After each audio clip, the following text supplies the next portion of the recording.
इंतज़ार की घड़ियां अब ख़त्म हुई और आज हम लेकर के आए हैं आपके सामने वो 3 नाम जिन्होंने इस कोर्स के अंदर first, second and third position हासिल की है। इंग्लिश करियर कोर्स जो 15 जनवरी से शुरू हुआ था। वैसे तो इसमें कंप्लीट मार्क्स हासिल करने वाले स्टूडेंट्स 12 हैं। इन 12 के नाम भी आपको इस वीडियो में बताए जाएंगे। इनमें कुछ वो हैं जिनके रिज़ल्ट में प्रॉब्लम आई थी और कुछ वो हैं जिनको रिज़ल्ट वक्त पर मिल गया था। तो जिनकी प्रॉब्लम थी हमने उनका भी चेक किया और उनको भी इसके अंदर शामिल किया।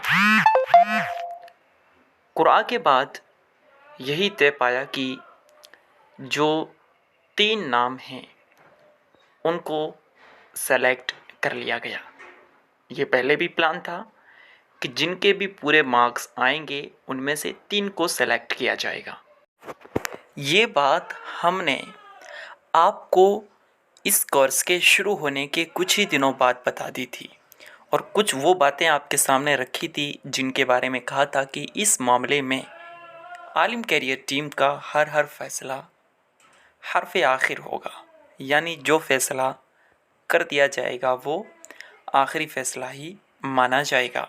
हाँ, अगर गलती होती है तो उससे रुजू भी ज़रूर किया जाएगा। जैसा कि हमने बहुत सारे सवालात के अंदर किया था कि ऐसे सवालात आ गए थे जिनका ताल्लुक़ हमारी वीडियो से नहीं था, यानी हमारे कोर्स से नहीं था, वो बाहर से थे या कुछ उटपटांग तरीके से पूछे गए थे। तो उन सब के नंबर शायद आपको अच्छी तरह याद होगा कि जिस जिस टेस्ट के अंदर भी गड़बड़ी हुई उस टेस्ट में हर एक को उसके नंबर दे दिए गए थे। तो ये हमने आपके साथ रियायतें भी की थी और आज हम फाइनली जिन जिन स्टूडेंट्स ने कंप्लीट मार्क्स हासिल किए हैं हम इनके नाम आपके सामने रख देते हैं। ये नाम आपके सामने फर्स्ट, सेकंड, थर्ड इस लेवल के साथ नहीं रखूँगा, बल्कि जिस जिस तरीके से उन्होंने फॉर्म सबमिट किया था, यानी जिसने सबसे पहले सबमिट किया उसका नाम पहले लिया जाएगा। इस तरीके से नाम लिए जाएंगे और फिर सबके नाम बताने के बाद आपको उनमें फर्स्ट, सेकंड, थर्ड पोजीशन ये भी बताया जाएगा। सबसे पहले नाम है मोहम्मद तंजीफ़ रज़ा बिन कदीर अहमद। इन्होंने कंप्लीट मार्क्स हासिल किए हैं। दूसरे नंबर पर मैं नाम लेना चाहूँगा बाकिर बिन खलील। इन्होंने भी कंप्लीट मार्क्स हासिल किए हैं। तीसरे नंबर पर मुअज़्ज़मा नूरी बिनते मोहम्मद उवैस। इन्होंने भी मार्क्स कंप्लीट हासिल किए हैं।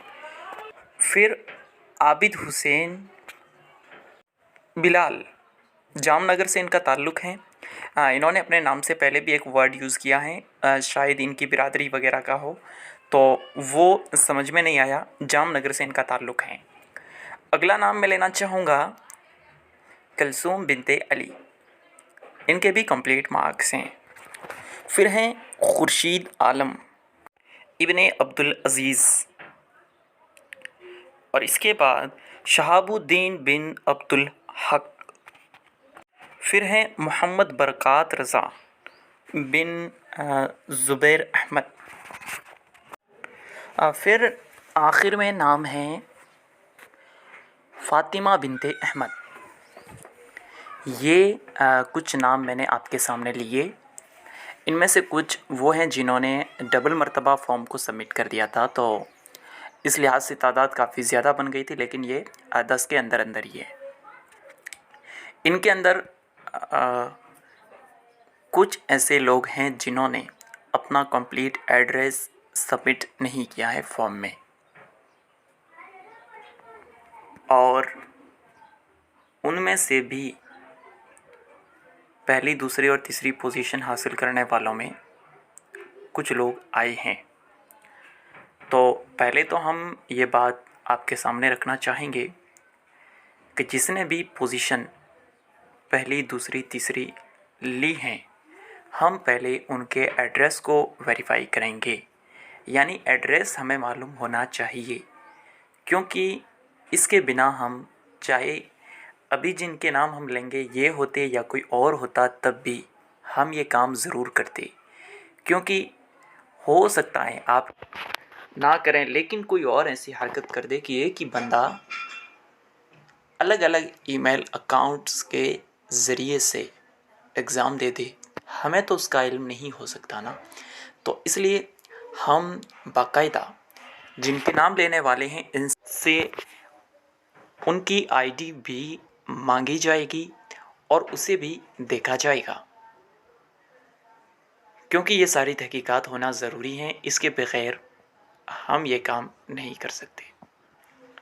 तो चलिए अब इंतज़ार की घड़ियाँ ख़त्म होते हुए मैं उनके नाम आपके सामने रख देता हूँ। सबसे पहला नाम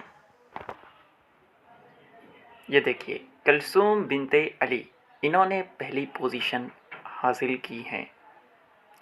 दूसरे नंबर पर बाकिर बिन खलील, मुबारक हो आपको भी। इसके बाद तीसरे नंबर पर फ़ातिमा बिनते अहमद, इनकी तीसरी पोजीशन है। अब जिनके एड्रेस हम तक नहीं पहुँचे हैं वो एड्रेस व्हाट्सएप पर भेज दें। आप तीनों में से जिसका भी नहीं भेजा गया है वो ख़ास तौर पर।